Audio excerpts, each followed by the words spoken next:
Now to a CTV News exclusive. A man who says his life-saving medication was seized at the border in St. Stephen is calling for a change in the medical regulations surrounding Lyme disease.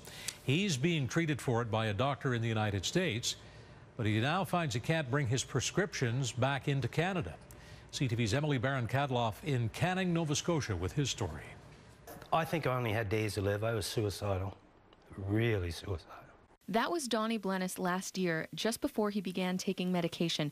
He contracted Lyme disease 3 years ago, and as each year went by, became more and more ill. Really didn't think I was going to be alive the next morning, so I took a picture that night, because I actually thought that was the night. BLENUS's friend recognized the symptoms. He too has struggled with the disease for the last 4 years. You could not think, you could not lucid vision, your hearing, heart murmur, feet and joints so sore. I had 2 knee replacements because of Lyme disease. LOCKHART took BLENUS to his doctor in Maine, where he was put on a cocktail of antibiotics, vitamins, and medications. Within days, he says his health improved. For the past year, BLENUS has traveled to the U.S. every 3 months, spending 9 hours in the car each way and paying close to $2,500 out of pocket for these medications. But 2 days ago, he was stopped at the Canadian border and his drugs were seized. BLENUS was told that because the individual drugs are available for sale in Canada, he had to purchase them inside the country. I informed them if I didn't have my medication that I would probably die. And they said that was the law, and they took it. BLENUS's drugs are available for sale in Canada, but doctors aren't able to prescribe them as a treatment for Lyme disease or in the amounts he needs.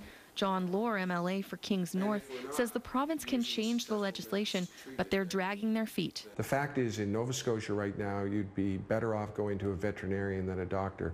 A veterinarian would treat much the same way that U.S. doctors are treating. Health department numbers indicate there were over 700 cases of Lyme disease 2 years ago, and that number is expected to go up. LOHR says he's seen multiple people travel to the U.S. for treatment, and he's worried others could get stopped. People like ARCHIE LOCKHART, who's supposed to make the trip next month. I'm pretty nervous and pretty worried that I'm going to get these symptoms back, and I felt like Donnie, like life is not worth living unless I get this medication. BLENUS says the longer he's off his medication, the less effective it becomes. And right now, he says he's running out of time. I spoke with Donnie and Archie's doctor, and he told me he treats upwards of 100 Canadian patients for Lyme disease, and that number is continuing to grow. He told me that he's lost sleep over Donnie's case and that he is willing to come to Nova Scotia and train local doctors, but first the legislation needs to change. In his words, it's hurting patients, not helping them. Steve? All right, Emily Barron-Cadloff for us in Canning tonight. Thank you, Emily.